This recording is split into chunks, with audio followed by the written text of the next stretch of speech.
오늘은 이 광야의 교육이라는 제목으로 말씀을 나누겠습니다.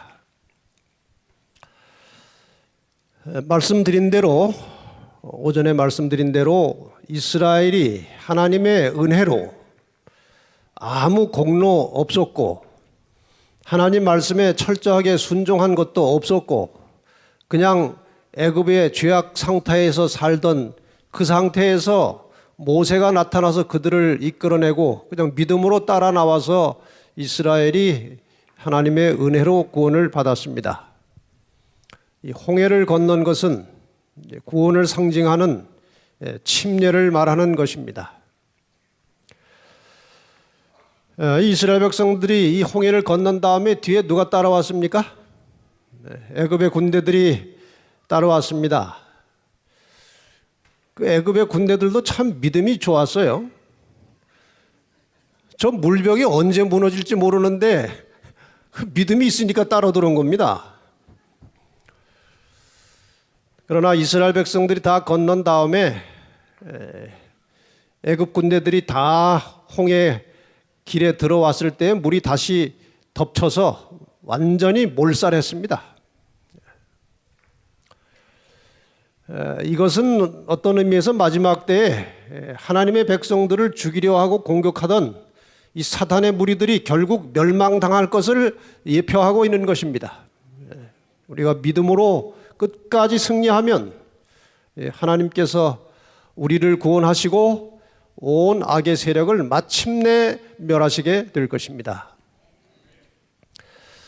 홍해를 건넌 다음에 그 애굽의 군대들이 그 물에 수장되었을 때 이 이스라엘 백성들의 기쁨은 이루 말할 수가 없었습니다. 그때에 여러 가지 찬양과 노래를 하는데 그 중에 하나가 출애굽기 15장 2절입니다. 여호와는 나의 힘이요 노래시며 나의 구원이시로다. 그는 나의 하나님이시니 내가 그를 찬송할 것이요 내 아비의 하나님이시니 내가 그를 높이리로다. 구원을 받은 것입니다. 이제 이 구원을 받은 이스라엘 백성들을 향하여 하나님께서 교육을 시작하셨습니다. 교육. 그동안 하나님의 말씀과 멀리 떨어져서 세속에 파묻혀서 찌들고 병든 이스라엘 백성들을 하나님께서 이제 교육을 하기 시작하셨습니다. 그 첫 번째 교육은 안식일이었습니다. 잘 아시는 성경 말씀 신명기 5장 15절 너는 기억하라 내가 애굽 땅에서 종이 되었더니 너의 하나님 여호와가 강한 손과 편팔로 너를 거기서 죄악 세상에서 애굽에서 인도하여 내었나니 구원하여 내었나니 그러므로는 참 중요한 의미를 갖는 것입니다. 너희가 구원을 받으려면 이렇게 하라가 아니에요. 내가 너희를 그냥 거저주는 은혜로 구원해 냈다 이것입니다. 그러므로 너희 하나님 여호와가 너를 명하여 안식일을 지키라 하느니라. 이렇게 해서 이제 잊혀졌던 하나님의 백성과 하나님 사이의 표징으로 하나님께서 가지고 계셨던 안식일을 이제 다시 한번 펼쳐서 그 백성들에게 가르치기 시작한 것입니다. 출애굽기 31장 13절에는 이 안식일에 대하여 너는 이스라엘 자손에게 고하여 이르기를 너희는 나의 안식일을 지키라. 이는 나와 너희 사이에 너희 대대의 표징이니 나는 너희를 거룩하게 하는 여호와인 줄 너희로 알게 함이라. 우리가 이 성경 말씀에서 대단히 중요한 부분이지만 간과하고 있는 부분이 하나 있습니다. 그것은 보통 우리는 안식일을 지켜라. 이것이 나와 너희 사이의 대대 표징이다. 이것을 많이 강조합니다. 근데 그 다음 말씀에 보면은 이 안식일을 지키라고 한 이유가 나는 너희를 거룩하게 하는 여호와인 줄 알게 하도록 하기 위해서 안식일을 지키라고 했다 이것입니다. 이 말씀을 우리가 여기서 상세하게 펼쳐서 설명드릴 시간은 없습니다마는 안식일을 하나님께서 명하신 대로 잘 지키면 우리가 거룩하게 변화되어 갈 수 있다는 것입니다. 이건 성화입니다. 거룩하게 된다는 것은 성화된다는 말과 같은 말입니다. 이 말을 다른 말로 바꾸면 우리의 영적 삶이, 우리의 실제적인 생활이 좀처럼 변화되지 않는 이유는 안식일을 예배는 보러 나오지만 하나님의 뜻대로 지키지 않고 있다는 증거입니다. 바르게 잘 지키면 성화되고 변화되도록 하는 것이 안식일을 지키는 백성들을 향한 하나님의 뜻입니다. 이제 애굽을 떠나온 지 2개월 반 만에 신광야에 이르게 되었습니다. 양식이 이제 가지고 나온 양식이 거의 다 떨어져 가고 있습니다. 짊어지고 양식을 짊어지고 나왔는데 이제 한 2달 반 지나니까 이제 떨어지는 것입니다. 출애굽기 16장 2절 3절에 보면은 2절 3절 서서 이제 불평이 나오는 것입니다. 홍해를 건넌 순간에 그렇게 좋아하고 그렇게 기뻐하고 감격했던 이스라엘 백성들이 불과 얼마 만에 다시 이제 불평을 하는 것입니다. 그 불평 중에 하나가 우리가 애굽 땅에서 고깃가마 곁에 앉았던 때와 떡을 배불리 먹던 때에 그냥 거기서 여호와의 손에 죽었다면 좋았을 텐데 여기 나와서 왜 이 고생하느냐 이것입니다.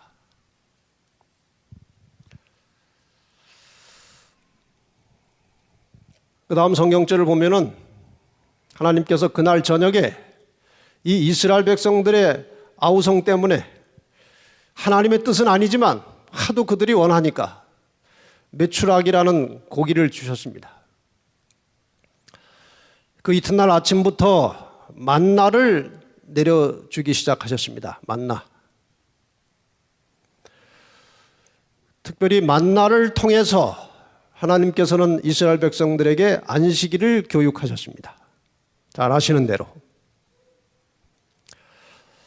출애굽기 16장 4절 5절에 이 말씀이 아주 명백하게 나와 있습니다. 여호와께서 모세에게 이르시되 보라 내가 너희를 위하여 하늘에서 양식을 비같이 내리리니 백성이 나가서 일용할 것을 날마다 거둘 것이라. 이같이 하여 그들이 나의 율법을 준행하나 아니하나 내가 시험하리라. 여기에 율법은 범위를 좁히면 안식일입니다. 이 만나를 통해서 안식일을 제대로 지키는지 안 지키는지 내가 시험하겠다 그 말입니다. 제6일에는 그들이 그 거둔 것을 예비할지니 날마다 거두던 것에 갑절이 되리라. 이 이야기를 여러분 모두가 잘 아십니다. 이 만나가 아침에 내려오면은 일찍 나가서 하루 정도 먹을 것만 갖다가 해 먹으면 됩니다. 내일 아침에 안 나가려고 많이 걷어다 놓으면은 반드시 그것은 썩었습니다. 남기면 썩었습니다. 기적이 일어난 것입니다. 근데 제6일에 금요일에는 2배를 거두어 가라 이것입니다. 제7일에 만나가 내려오지 않으니 그 만나가 내려오지 않는 날을 통해서 이스라엘 백성들은 안식일을 늘 확인하게 되었던 것입니다. 잊어버릴래야 잊어버릴 수 없었던 것입니다. 이렇게 해서 하나님께서는 이스라엘 백성들에게 안식일을 지키도록 교육하고 훈련하셨습니다. 자, 이 만나를 통해서 하나님께서 주시는 여러 가지 교훈들이 있습니다.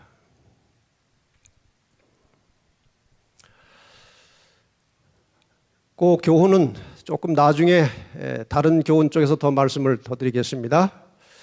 이제 출애굽한 다음에 3개월이 지나서 시내산에 이르게 되었습니다. 시내산에서 어떤 일이 있었는지 여러분이 아십니다.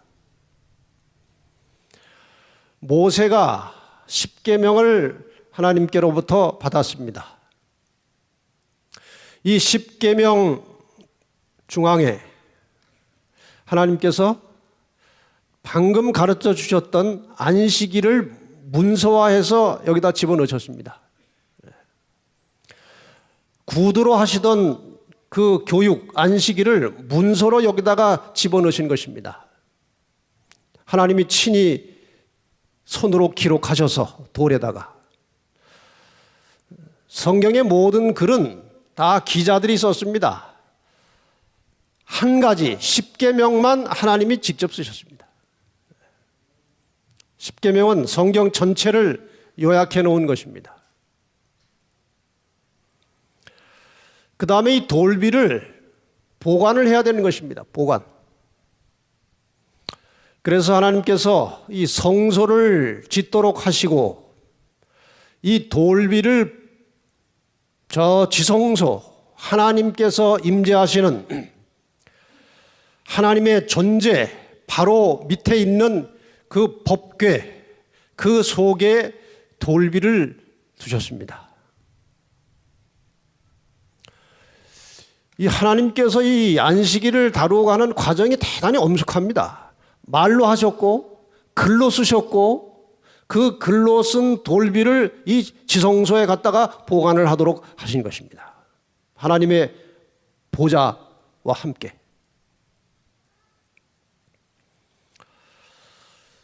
그만큼 이 안식일은 하나님에게 있어서 또 그 백성들에게 있어서 매우 중요한 것입니다. 이것이 얼마나 중요한지 한번 조금 살펴보겠습니다. 시편 97편 2절에 보면 구름과 흑암이 그에게 둘렸고 의와 공평이 그 보좌의 기초로다. 하나님의 보좌를 말하는 것입니다.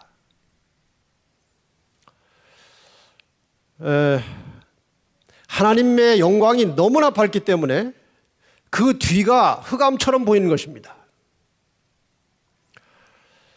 그 다음에 그 보좌, 그분의 존재와 붙어서 있던 그 하나님의 보좌가 그 기초가 무엇인가 하면은 의와 공평이라고 했습니다.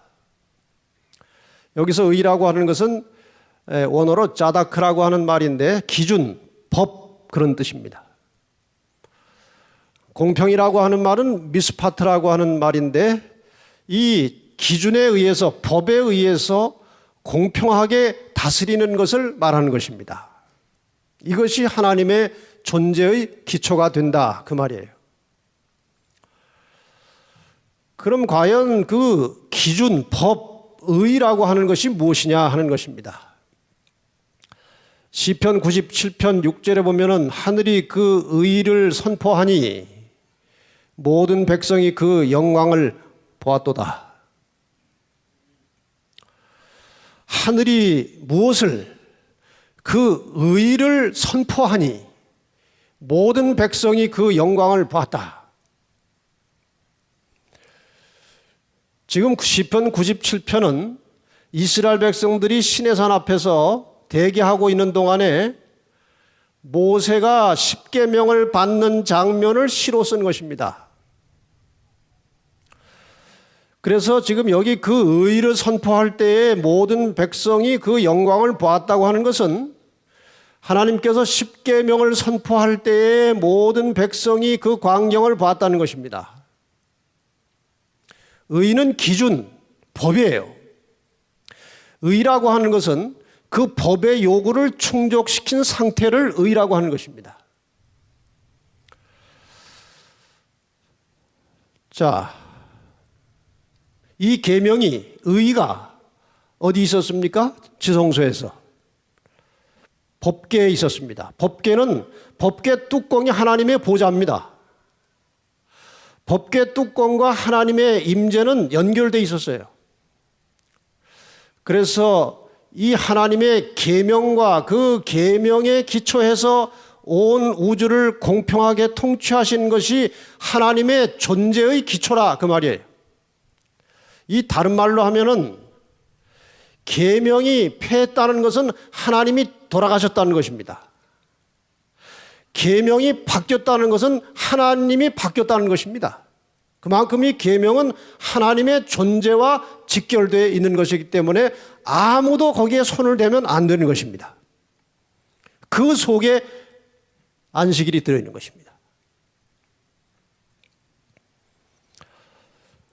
이 부분에 대하여 예언의 여러 곳에 명확한 설명을 하고 있습니다. 예수를 하나님의 어린 양으로 가리키는 예표적인 제도는 그리스도께서 죽을 때에 폐지되었다. 예표는, 상징은 다 폐지되었다 이것입니다. 그러나 십계명은 하나님의 보좌처럼 변치 않는다. 십계명은 하나님의 존재와 직결되어 있는 것이기 때문에 절대로 변할 수 없다는 것입니다. 절대로 사람이 바꿀 수 없다는 것입니다. 산상모훈 50, 51 십계명을 통해 구체적으로 표현된 의의 원칙은, 십계명이 의의 원칙이라고 그랬죠. 원칙은 영원한 보좌, 하나님의 보좌와 마찬가지로 변치 않는다. 율법의 한 조목도 폐지되지 않고 1.1획도 변경되지 않았다. 에덴 동산에서 생애의 큰 법칙으로 인류에게 알려진 그 원칙들은 회복된 낙원에서도 변치 않고 존재할 것이다. 하나님이 존재하시는 한.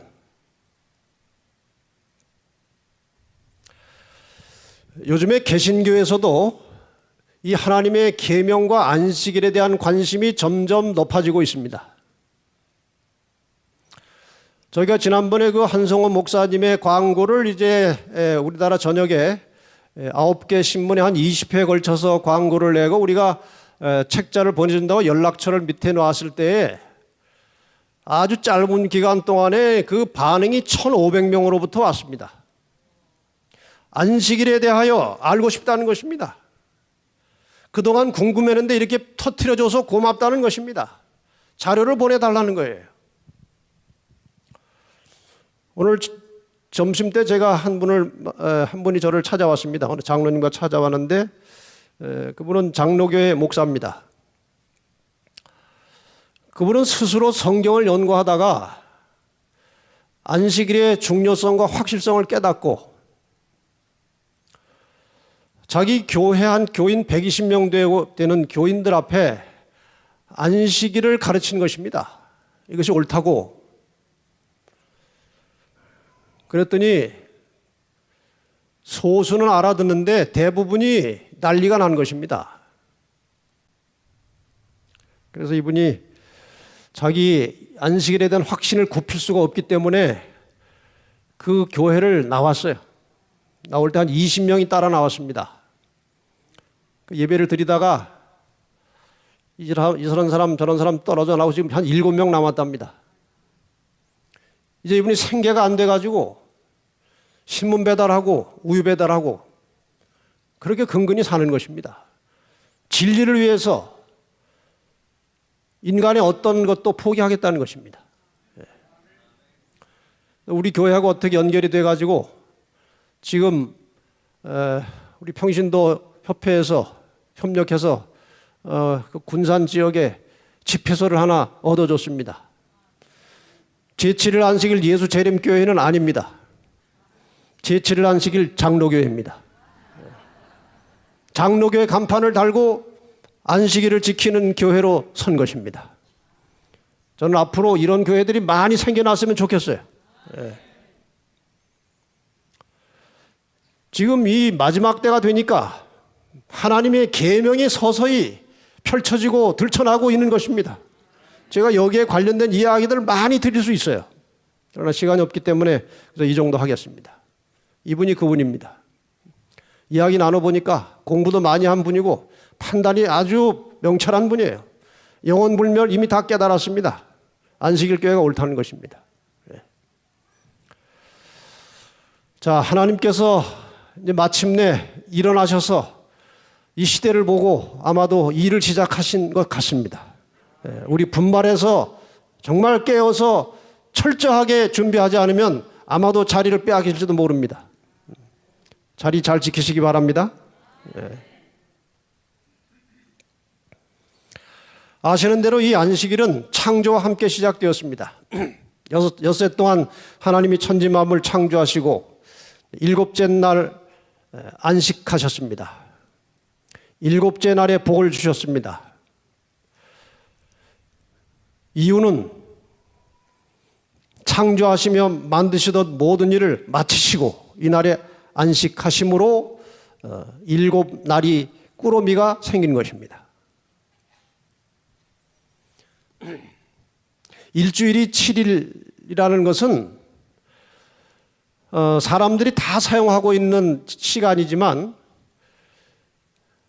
그것은 어디에도 이유가 없습니다. 창세기에밖에 그 이유가 없어요. 왜 7일인지.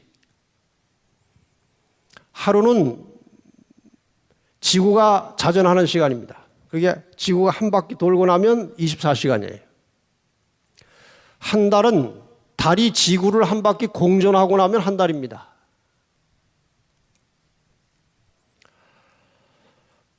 그 다음에 1년은 무슨 시간입니까?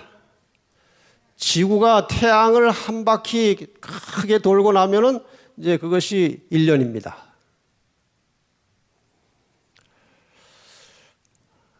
일주일, 한 주일은 이런 지구나 달과 태양과 아무 관계가 없습니다. 그것은 오직 창조에서 나온 것입니다. 아무 다른 이유가 없어요. 7일의 이유는. 그래서 이것은 변경해도 괜찮아요. 하루, 한 달, 1년은 바꿀 수 없는 자연의 주기예요. 근데 한 주일은 5일로 해도 괜찮고 10일로 해도 괜찮아요. 아무 문제 없어요. 인간의 모든 제도가 시대가 흐르면 다 바뀝니다. 그런데 이 7일을 사람들이 아직도 못 바꾸고 있는 것입니다. 가만히 생각해 보세요. 왜 못 바꿉니까? 1789년에 프랑스 혁명 이후에 교회를 다 거부하고 교회 문 닫고 성경 다 태워버리고 일주일 7일도 성경에서 나온 거기 때문에 10일로 했어요. 10일. 9일 일하고 하루 쉬고 얼마 안 가서 사람들이 다 쓰러졌습니다. 못 사는 것입니다. 피곤해서. 그래가지고 다시 7일로 돌아온 이후로 아무도 바꾸려고 하지 않습니다. 일주일이 7일로 유지되는 것은 하나님께서 사람과 하나님의 백성들 사이에 표징으로 주신 그 안식일을 사람들이 영원토록 잊지 않고 지키도록 하시는 하나님의 섭리 때문에 그런 것입니다. 그만큼 하나님께서 이 7일을 지금 계속 붙들고 계시는 것입니다.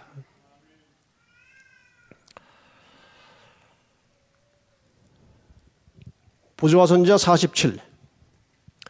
하나님께서 에덴에서 제7일을 축복하심으로 당신의 창조사업의 기념물을 세우셨다. 안식일은 전 인간 가족의 아버지요 대표자인 아담에게 위탁되었다. 안식일의 준수는 세상에 거할 모든 자들 편에서 하나님이 그들의 창조주이시며 그들의 정당한 주권자시라는 것과 그들은 그분의 손으로 만들어진 피조물들이며 그분의 권위에 복종해야 하는 것을 감사하는 마음으로 인정하는 행위가 될 것이었다. 여러분, 이런 마음으로 안식일을 지키고 계십니까? 안식일을 지킨다는 것은, 안식일에 예배를 한다는 것은 하나님이 창조주이시고 우리가 피조물이기 때문에 예배하는 것입니다. 피조물로서 창조주를 예배하는 가장 정당한 시간은 창조의 기념일입니다. 그래서 우리가 그 마음을 가지고 안식일을 지키는 것입니다. 이스라엘 백성의 역사를 보면은 안식일이 제대로 지켜지지 않으면 반드시 우상이 들어왔습니다. 우상. 그들이 마음으로 우상을 좇아 나의 규례를 업신여기며 나의 율례를 행치 아니하며 나의 안식일을 더럽혔습니다.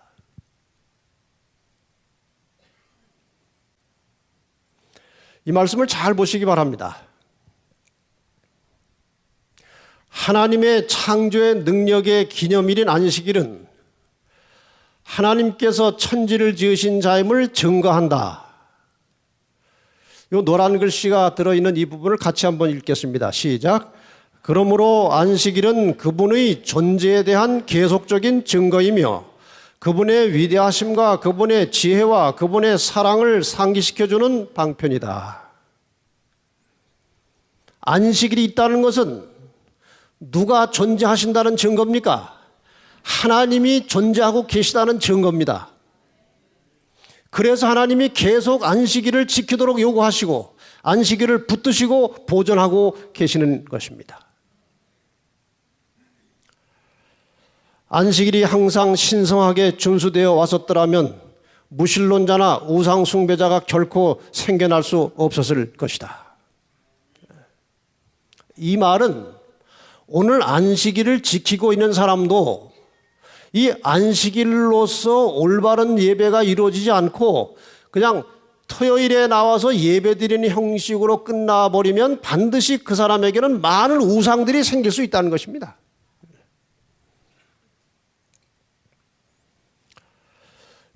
이 안식일이 얼만큼 중요했는가 하면요, 출애굽기 31장 14절로 18절에 보면은 안식일에 일하는 자는 백성 중에서 생명이 끊쳐지리라고 그랬어요. 안식일에 일하는 자는 반드시 죽일지니라. 너무 가혹합니까?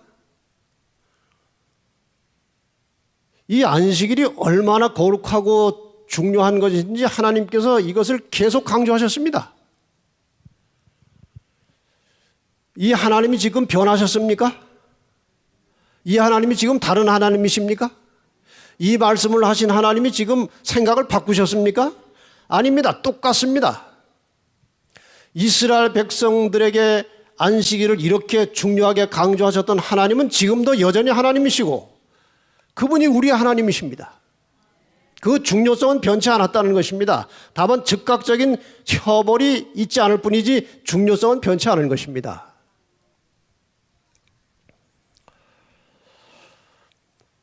왜 안식일을 거룩히 지키지 않고 그날에 노동하고 일하는 자들을 백성 중에서 끊어버리느냐?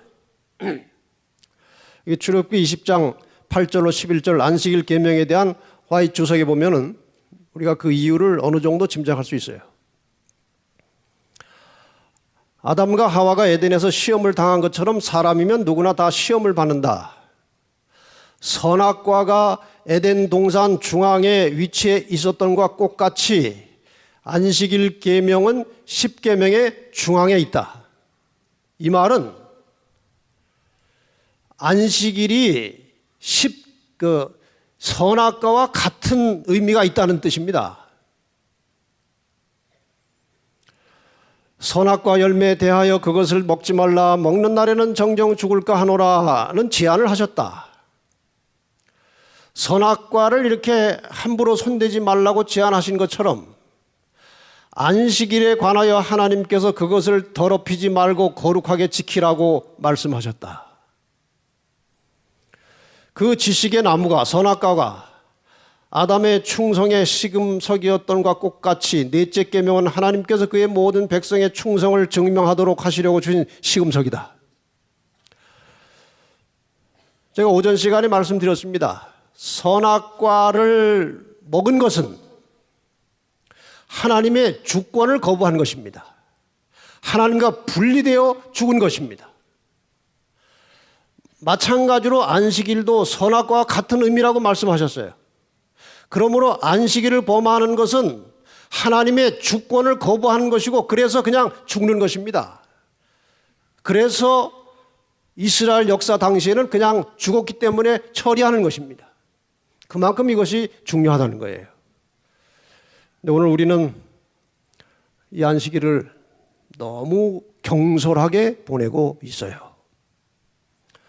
우리 재림 성도들의 영성과 이 한국 재림교회의 영성이 회복되고 부흥하려면 가장 먼저 해결해야 될 것은 예배를 회복하는 것이고 그 예배의 시간을 거룩하게 지켜야 하는 것입니다.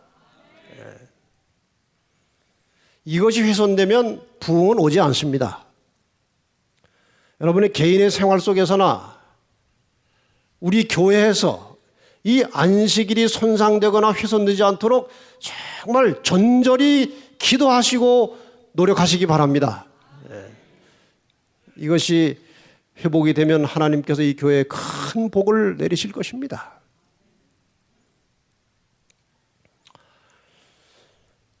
이 안식일을 제대로 잘 우리가 성실하게 지키면 사람이 아주 건강하고 빛나게 되어 있어요.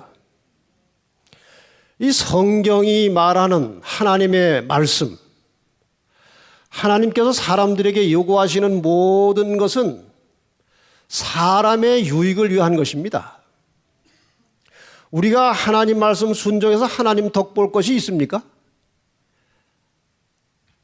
하나도 없습니다. 하나님께서 우리에게 하도록 명하신 것은 인간을 창조하신 하나님께서 모든 우리의 이 생체와 우리의 심리와 모든 이 사람의 기관을 창조하신 하나님께서 이렇게 할 때 너희가 건강해지고 이렇게 할 때 너희가 편안해지고 이렇게 살 때 너희가 행복해진다는 것을 하나님이 아시기 때문에 그렇게 하라고 하신 거예요. 그렇기 때문에 하나님께서 주신 말씀을 순종하면 우리의 삶이 빛나게 되어 있는 것입니다. 그 빛을 보고 하나님을 믿지 않은 사람들이 하나님께로 나오도록 하는 것이 그것이 하나님의 섭리였어요. 한 목사님 딸이 의대에 입학했습니다. 옛날에는 그 의대에 입학해서 안식일 지키는 것이 거의 불가능했어요. 근데 이 학생이 입학했을 때는 이제 5일 수업제가 돼가지고 꽤 쉬워진 때지만 그러나 문제는 늘 있는 것입니다. 보충 수업을 안식일에 하는 것입니다. 그럼 이 학생은 단호하게 안 가는 것입니다. 물론 교수한테 사전에 사정을 하고 허락을 받죠. 기도하고. 그 다음에 이제 금요일에 실험이 시작되면 그것이 밤 늦게까지 가는 것입니다. 실험하다 말고 금요일 안식일 시간이 되면 끝내고 나오는 것입니다. 혼자서. 교수들이 막 뭐라 그래서 이기적이라고. 어떻게 자기만 생각하자고. 그러나 이 학생은 하나님께 영광을 위해서 그러는 것입니다. 또 어떤 과목은 외부에서 온 강사가 이제 가르치는 과목인데 토요일만 수업을 하는 것입니다. 또 기도하고 가서 사정사정 해가지고 친구들이 녹음한 강의 듣고 그거 듣고 시험 쳐서 또 패스했어요. 근데 교수들이 이 학생이 워낙 성실하고 공부를 잘하니까 거의 1등 하는 겁니다. 하나님께서 그렇게 사는 학생에게 지혜를 안 주시겠습니까? 거의 1등이에요. 교수들이 이제 걱정을 하는 것입니다. 자네 이렇게 중간중간 이렇게 토요일 날 하는 거 우리가 양해할 수 있는데 이제 의사 자격시험을 치르려면은 학교에서 치르는 졸업시험을 치러야 되는데 졸업시험은 전통적으로 마지막 학기에 넉 달 동안 매 토요일에 보도록 되어 있는 것입니다. 그거는 봐줄 수 없다는 거예요. 그거 안 봐주면 이제 6년 공부 헛한 것입니다. 의사고시 자격시험을 칠 수가 없는 거예요. 이제 날짜가 다가오는 거예요. 근데 이 학생이 기도를 하고 의사들에게 교수들에게 사정을 하는데 교수들이 대부분 반대입니다. 한 학생 때문에 학교가 전통적으로 치러오던 토요일 시험을 어떻게 다른 날로 바꿀 수 있겠느냐 하는 것입니다. 상식적으로 해도 그런 거예요. 근데 이 학생이 이제 거의 시간이 다 됐는데 변동이 없는 것입니다. 그런데 그 같은 반 학생들이 단합이 돼가지고 이 학생을 위해서 시험을 금요일에 치게 해달라고 단체가 건의한 것입니다. 그래서 학교에 가서 그걸 받아들였어요. 학생들 하도 그러니까. 그래서 학교 전통이 바뀌어가지고 금요일에 졸업시험을 친 것입니다. 그게 괜히 그렇게 되겠습니까? 이 학생이 평상시에 친구들한테 잘하는 것입니다. 늘 공부를 잘하니까 시험 나올 거 그동안 뭐 쭉 나온 것들 다 정리해가지고 요점 정리해서 다 나눠주고 모든 일에 희생하고 그러니까 친구들이 그렇게 해준 거예요. 졸업하고 나서 한 세미나에서 한 교수를 만나는데 자기를 가장 싫어하고 미워하고 공격하고 못 살게 하던 교수를 만나는 것입니다. 인사를 했어요. 그랬더니 너는 진정한 크리스찬이다. 너는 정말 훌륭한 학생이다. 넌 정말 앞으로 성공할 것이다. 그러더라는 것입니다. 여러분, 우리가 안식일만 지킨다고 되는 게 아니에요. 안식일을 지키는 백성은 하나님과 정직한 관계를 가지고 살아야 되기 때문에 모든 사람과의 거래나 관계에 있어서 정말 깨끗하고 모범이 되어야 하는 것입니다. 그래야 하나님이 영광을 받으시는 것입니다. 하나님께서는 제7일 안식일을 거룩하게 존귀하게 즐겁게 지키는 백성들에게 복을 내리시고 그들을 통해서 하나님이 영광을 받기를 원하십니다. 그들을 통해서 하나님의 뜻이 세상에 전달되기를 원하시는 것입니다.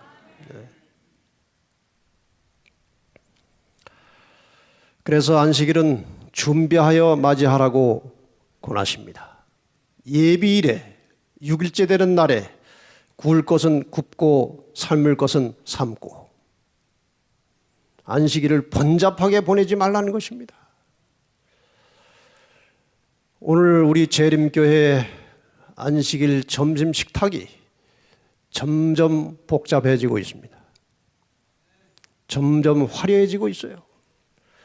그 음식을 만들기 위해서 집사님들은 안식일은 까마득하게 잊어버리고 땀 뻘뻘 흘리면서 안식일에 중노동을 하는 것입니다.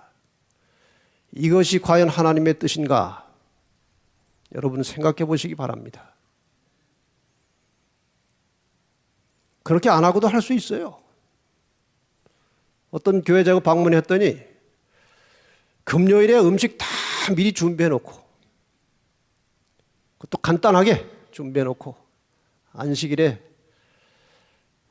거의 손대지 않고 잠깐 데워서 그냥 먹는 것입니다.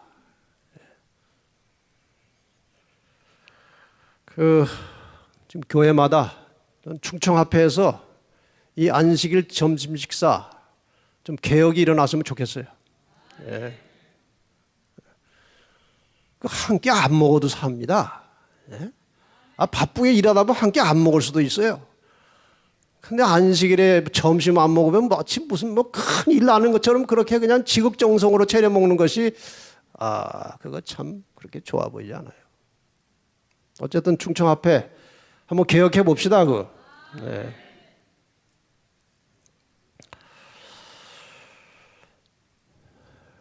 안식일을 잘 준비해서 맞이하면 영적으로 풍성한 축복을 누리게 될 것입니다. 여기 어떤 분의 경험이 있지만 제가 그냥 넘어가겠습니다. 시간이 없어서. 그 다음에 이제 두 번째 교육은 말씀입니다. 말씀. 왜 만나를 날마다 거두도록 하셨느냐 하는 것입니다.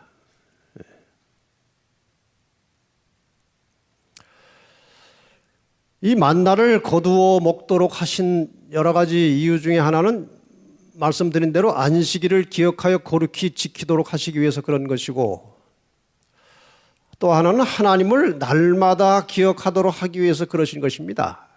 한번 예를 들어 보십시다. 하나님께서 만나를 그렇게 날마다 주시지 않고 그냥 각자 각 집집마다 항아리 하나씩 준비해 둬라. 그리고 거기다가 그저 계속 하나님이 만나를 채워 주실 수 있어요, 없어요? 있어요. 그렇게 하지 않으셨어요.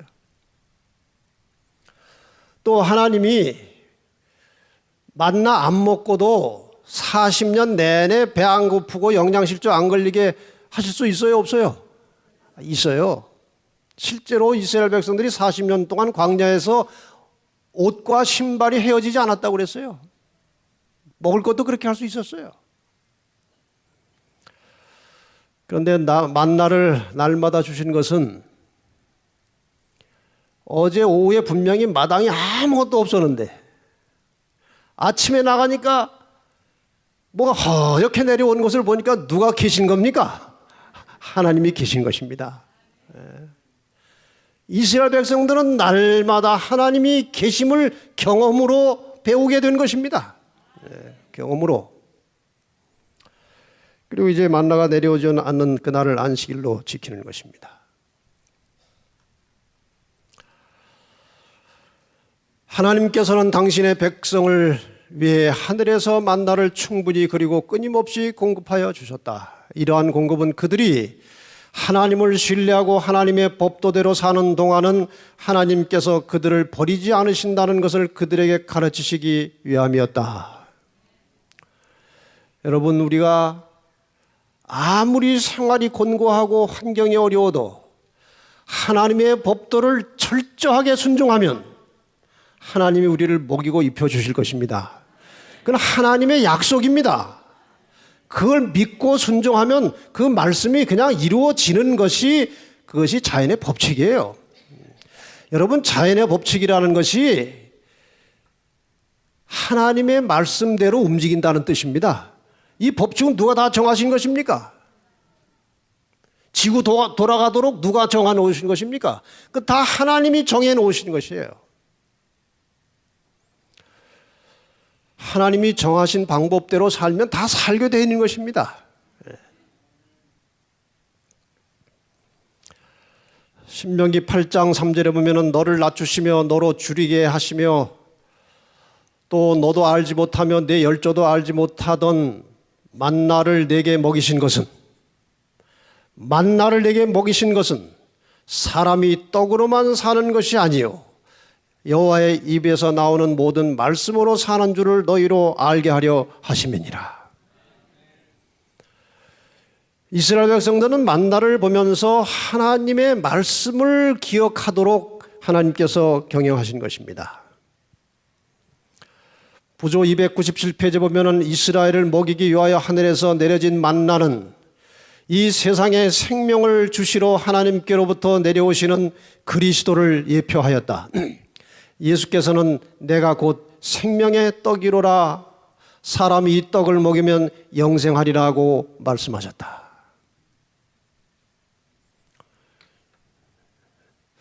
우리가 밥 먹을 때 뭐 그렇게 쉬운 일은 아닙니다만은 이 밥 먹은 힘만 가지고 사는 것이 아니라는 사실을 늘 기억하시기 바랍니다. 생명의 떡이신 그리스도 예수, 그분의 말씀을 통해서 우리가 살 수 있다는 사실을 잊어버리지 않는다면 행복한 사람입니다. 성경에 예수는 말씀이라고 되어 있어요.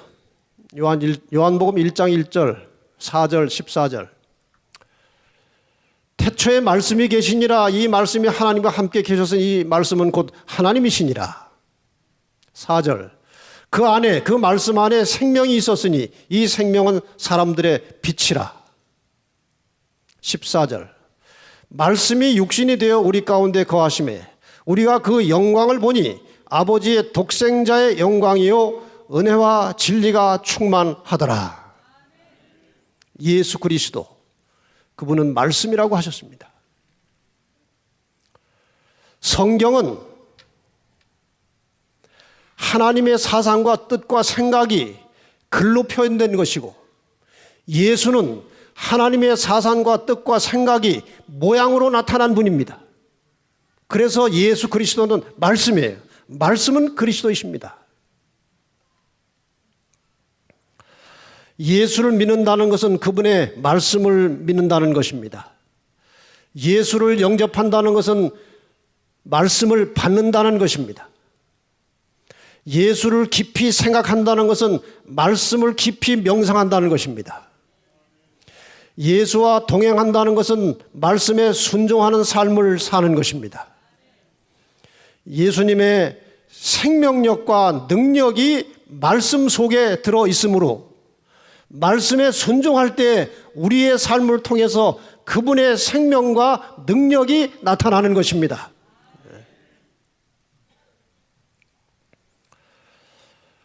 말씀은 예수 그리스도이십니다. 그래서 그분이 친히 말씀하시기를 너희가 성경에서 영생을 얻는 줄 생각하고 성경을 상고하거니와 이 성경이 곧 내게 대하여 증거하는 것이로다. 여러분, 예수님을 보고 싶으십니까? 예수님을 만나고 싶으십니까? 예수님과 함께 살고 싶으십니까? 그렇다면 말씀과 함께 사시면 되는 것입니다. 예수님이 이 땅에 계실 때에 제자들은 예수님을 옆에서 보고 살았습니다. 예수님을 경험했어요. 그분과 동행했습니다. 오늘 우리는 말씀을 통해서 그리스도와 함께 동행하고 살 수 있는 것입니다.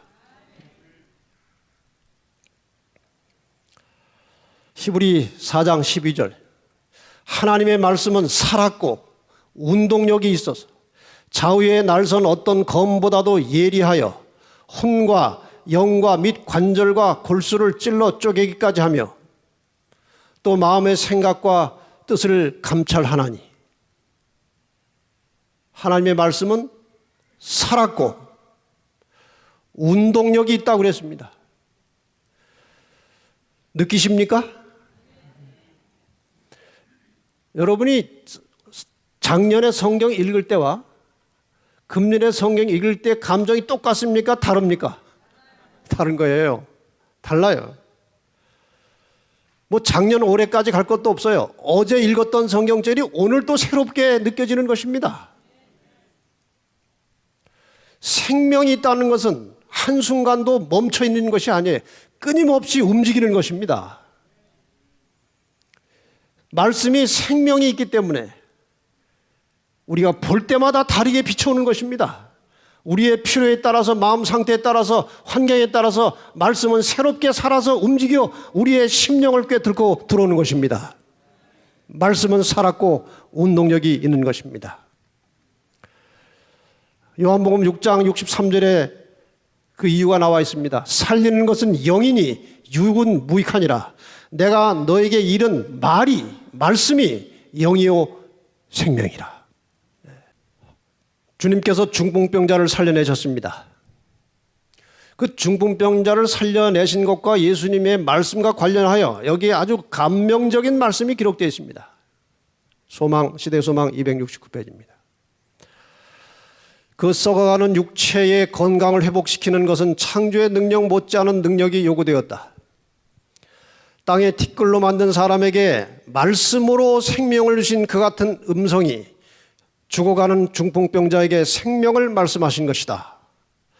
그리고 육체에 생명을 주신 그 같은 능력이 마음을 새롭게 하였다.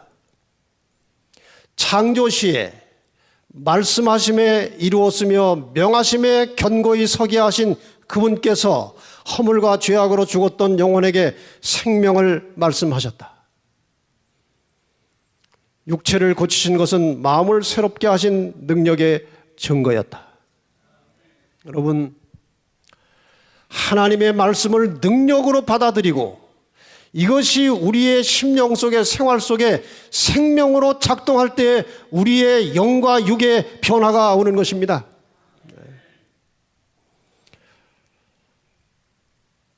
이 말씀은 들을수록 위대한 말씀이에요. 마태복음 4장 4절 같이 한번 읽어볼까요? 시작. 사람이 떡으로만 살 것이 아니요 하나님의 입으로 나오는 모든 말씀으로 살 것이라. 정말 이 말씀은 진리입니다. 사람은 하나님께서 영성을 불어넣으셨기 때문에 육체에 필요한 떡만 먹고는 살 수 없게 되어 있습니다. 영적인 생명의 말씀이 우리에게 날마다 필요한 것입니다. 말씀을 깊이 묵상하며 감동할 때 생명력이 강화된다. 말씀을 들으며 확실한 깨달음이 올 때 영육의 힘이 온다. 맞습니까? 어떤 장로교 목사님이 임파선 암에 걸렸습니다. 이야기가 긴데 다 간단하게 줄여서 병원에서 6개월 선고했습니다. 죽음을 준비하기 위해서 기도원에 들어갔어요. 기도원에 들어가서 친구를 통해서 책을 몇 권 받았는데 침례교 목사 친구에게 받은 책이 안식일교회 책자였습니다. 그 중에 하나가 신기원 목사님이 기록한 어둠이 빛을 이기지 못하더라였습니다. 안식일교 책이라 거들떠보기도 싫었지만 그래도 시간이 넉넉하니까 한번 읽어나 보자. 우리 재림교인이 된 많은 사람들, 개신교에서로부터 재림교인이 된 사람들 중에 많은 분이 테이프 2단 것인데 들어나 보자. 책인데 읽어나 보자. 그러다가 재림교인이 된 것입니다. 이분이 이제 그 책을 이제 안식일교 책이니까 시시하게 생각하고 딱 펼쳐서 서문을 읽어보니까 구구절절이 매우 깊은 진리가 담겨져 있는 거예요. 이분은 평상시 진리를 사모하고 찾던 분이었습니다. 한 페이지 한 페이지 읽어가는데 놀라운 말씀의 역사가 나오는 것입니다. 재림교회 교리는 거의 성경절로 설명이 됩니다. 지금도 제가 성경절을 계속 말씀드리고 있는 거예요. 이분이 책을 읽으면서 거기 나오는 모든 성경절을 다 성경에 찾았습니다. 드디어 말씀에 확신이 오고 감동이 오고 감격이 왔어요. 드디어 재림교를 깨닫게 되었습니다. 식생활을 개혁했습니다. 재림교회 과정책을 20년분을 구해가지고 공부를 했습니다. 그 말씀이 마음속에 들어가면 갈수록 몸이 좋아지기 시작한 것입니다. 1년 반 그렇게 살고 나는데 암세포가 다 없어진 것입니다. 약물 치료한 거 아니에요. 그냥 우리 식대로 건강식하고 녹즙 좀 마시고 야채 먹고 말씀에 집중해서 말씀에 감동하고 감격하고 감사하는 과정 속에서 몸 상태가 완전히 회복된 것입니다. 말씀은 살았고 운동력이 있는 것입니다. 이게 생명입니다. 생명. 말씀에 순종할 때의 마음이 평안이 오고 행복감을 느낀다. 말씀을 암송하는 것은 영육간의 삶에 큰 힘이 된다. 말씀을 듣는 시간을 소홀히 하면 생명이 쉽게 소진된다. 여러분, 교회에서 말씀 전하는 예배 시간에 빠지는 사람은 아주 어리석은 사람입니다. 밖에서 그 시간 조금 더 일해봐야 큰 소득 없어요. 교회에서 말씀이 선포되는 시간에는 성전에 와서 말씀을 들어야 하는 것입니다. 그래야 사람이 생동감이 있는 것입니다. 말씀을 접촉하며 집중하여 연구하는 시간이 많아야 하는 것입니다. 그래서 말씀을 들을 때 필수적인 준비는 믿음과 순종입니다. 말씀을 믿고 순종하고자 하는 마음이 있어야 하는 것입니다. 그래서 말씀을 전하는 사람은 다른 것 섞지 말고 오직 하나님의 말씀만 전해야 하는 것입니다. 그리고 말씀을 전할 때나 들을 때 전적으로 성령의 능력에 의존해야 하는 것입니다. 제가 어디 갔더니 조그만 아이가 설교 끝나고 와서 사인해달라고 그래요. 초등학교도 아직 안 들어가네. 유치원 아이예요. 그래서 어쩌다 했나 보더니 그 다음날 또 와서 또 사인해달라고 그래요. 이게 5살 때부터 설교 노트를 썼대요. 아이가 아주 침착하고. 여러분, 아이도 이렇게 합니다. 아이도. 좀 말씀에 열심을 가지십시다. 말씀이 우리를 살게 하는 것입니다. 성령께서는 성경 말씀을 통하여 마음에 말씀하시며 진리를 심령에 깊이 새기신다. 요한복음 14장 26절 보혜사 곧 아버지께서 내 이름으로 보내실 성령 그가 너희에게 모든 것을 가르치시고 내가 너희에게 말한 모든 것을 생각나게 하시리라. 어떤 분들이 가끔 이런 질문합니다. 목사님, 이것이 하나님의 뜻인지 아닌지 어떻게 분간할 수 있습니까? 그렇죠? 그런 질문하죠. 이게 하나님의 뜻인지 아닌지. 그 하나님의 뜻인지 아닌지는 성령이 가르쳐 주시는 것입니다. 그런데 성령은 무엇을 통해서 역사하시느냐? 말씀을 통해서 역사하신다고 되어 있어요. 그러므로 평상시에 말씀을 많이 듣고 읽고 보고 축적을 해놓으면 다 잊어버린 것 같아도 필요할 때 성령께서 생각나게 하심으로 우리의 길을 지도하시는 것입니다. 그래서 평상시에 말씀을 많이 명상하고 듣고 보고 가르치고 그렇게 살면 성령께서 그것을 생각나게 하심으로 우리를 깨우쳐 바른 길로 인도하신다는 것입니다. 세 번째 교육은 식생활이었습니다. 하나님께서 창조하신 다음에 인간을 만드신 다음에 사람을 위해서 주신 원식물은 씨 맺는 채소와 씨 가진 열매 맺는 모든 나무를 우리에게 식물로 주셨다고 되어 있습니다. 이 사람이라고 하는 이 유기체는 그런 식물을 먹고 활력을 얻어서 움직이도록 만들어진 것입니다.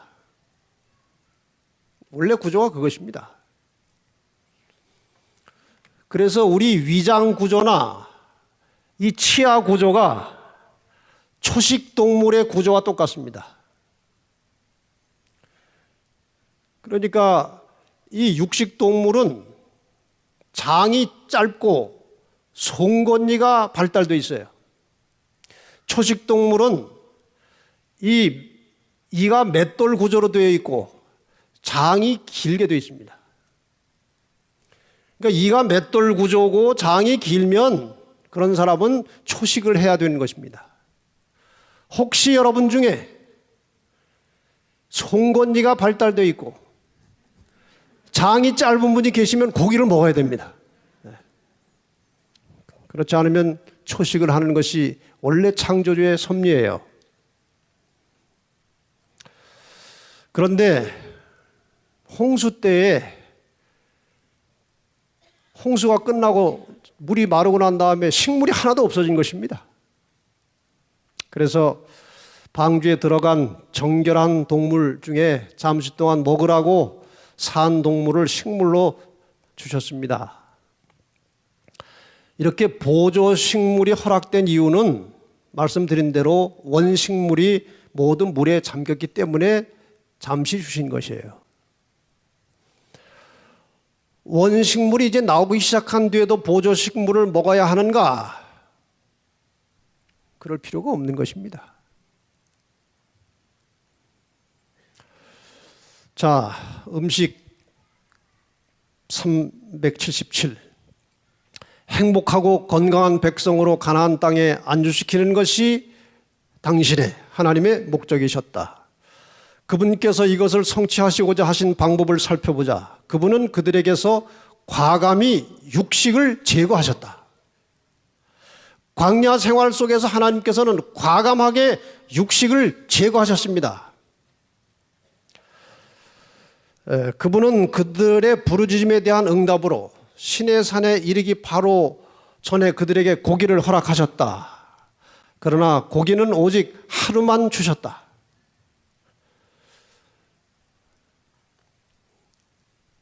하나님이 안 주실 만도 한데 좋지 않은 거니까 하도 달라고 하니까 그 주시는 하나님의 그 모습을 생각하면 참 감동해요. 그 안 주셔야 될 것인데 또 하도 달라고 하니까 주시는 하나님. 하나님께서는 고기를 만나처럼 쉽게 주실 수도 있으셨다. 그러나 그들의 행복을 위하여 백성들에게 제한을 두셨다. 그 뒤에 다시 한번 이 고기를 달라고 부르짖었습니다. 누가 우리에게 고기를 주어 먹게 할꼬? 또 하나님께서 한 번 또 주셨습니다. 그때는 난리가 났습니다. 고기 먹은 사람들이 다 죽었어요. 이 장면에 대하여 시편 106편 15절에 여호와께서 저희의 요구한 것을 주셨을지라도 그 영혼을 파리하게 하셨도다. 이런 성경절도 있어요. 요구하는 것을 하도 해서 주긴 줬는데 영혼은 다 망가졌다는 것입니다.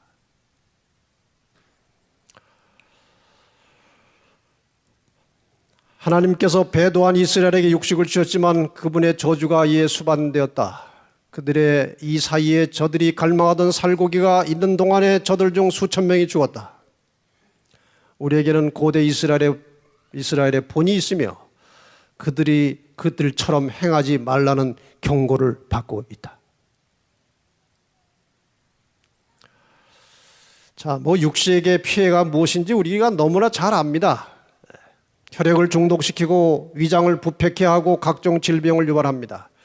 육체적 체질이 약화되고 삶의 질이 저하됩니다. 동물적인 본성이 강화되고 도덕성을 타락시킵니다. 참된 진리와 지식을 이해하기 위한 예민한 통찰력과 사고력을 약화시키는 것입니다. 영적인 감각을 둔화시켜 말씀을 깊이 깨닫고 이해하는 일이 점점 어려워지는 것입니다. 그럼에도 불구하고 고기를 먹는다면 참 하나님은 슬프신 것입니다.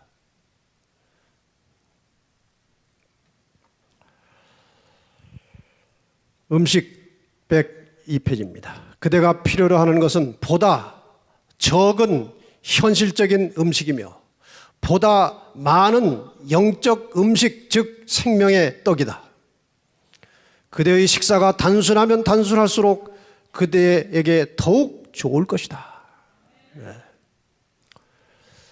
식욕을 정복하지 못하면 다른 아무것도 정복할 수 없는 것입니다.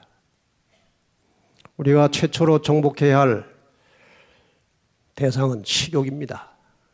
에덴으로 잃어버린 식욕의 방종으로 잃어버린 에덴은 식욕을 정복함으로 찾을 수 있다고 되어 있습니다.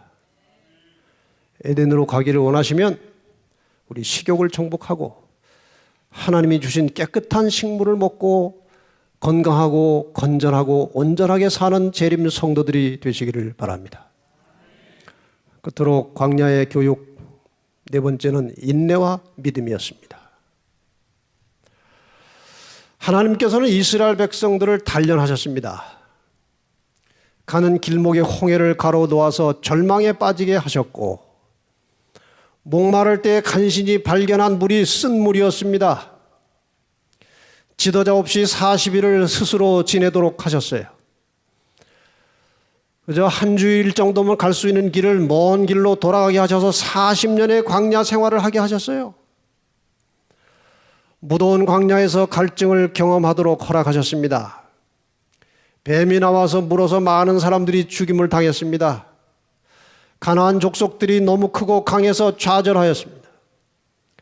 요단강을 만나서 또 실망하게 되었습니다.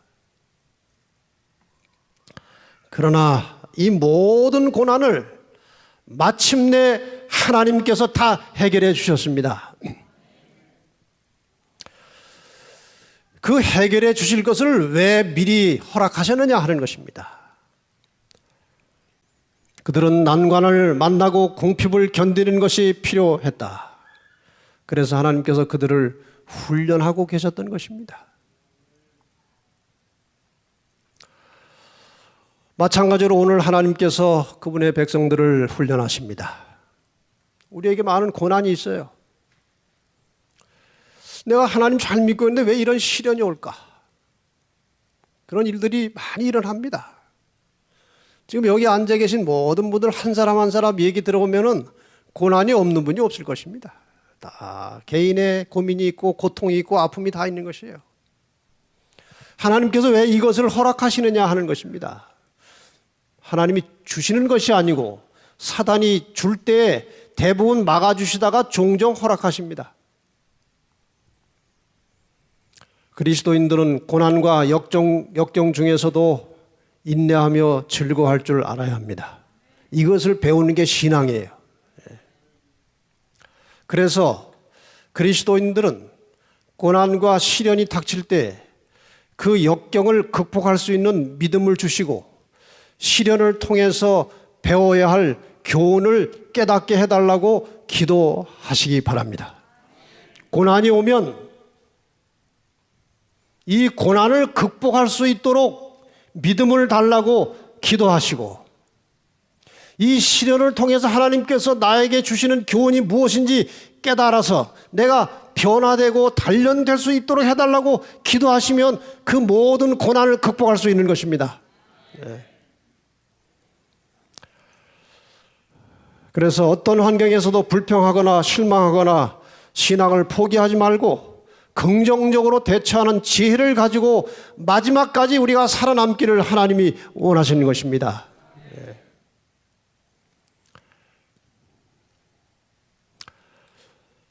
저는 어느 날 이 그림을 보고 한참 쳐다보고 있으니까 참 너무 아름다워요, 그림이.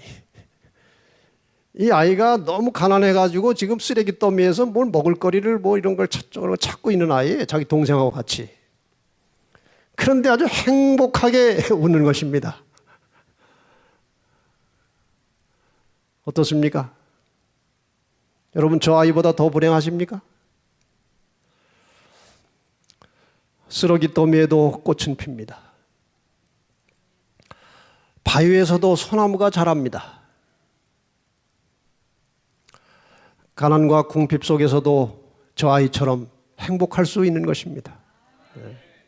생각하기에 달린 것이에요. 더군다나 하나님을 의지하고 사는 사람은 어떤 환경에서도 기쁘게 살 수 있는 것입니다. 소망 중에 즐거워하며 환난 중에 참으며 기도에 항상 힘쓰며 모든 것을 참으며 모든 것을 믿으며 모든 것을 바라며 모든 것을 견디느니라. 성도들의 인내가 여기 있나니 저희는 하나님의 계명과 예수 믿음을 지키는 자니라. 욥기 23장 10절에 같이 읽겠습니다. 시작.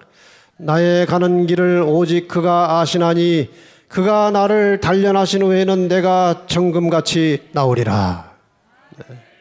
이것이 우리의 기도가 되었으면 좋겠습니다.